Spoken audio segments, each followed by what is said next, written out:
Nako, hindi papayag yung Madlang People. Labas mo dito yung kaldag mo sa Big Brother house. Go! Pegi po na magandang beat po dyan. Let's go! Go! Ano? Yeah!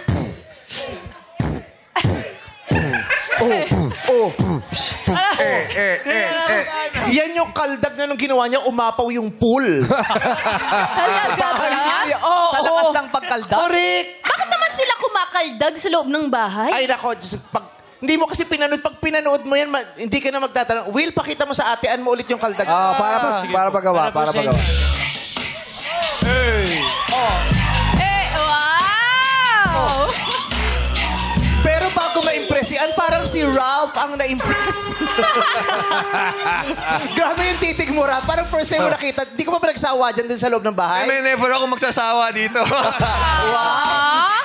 Oh, yun! Aba, may pasakog yun. Nahawaan niya pa si Ralph eh. Oh.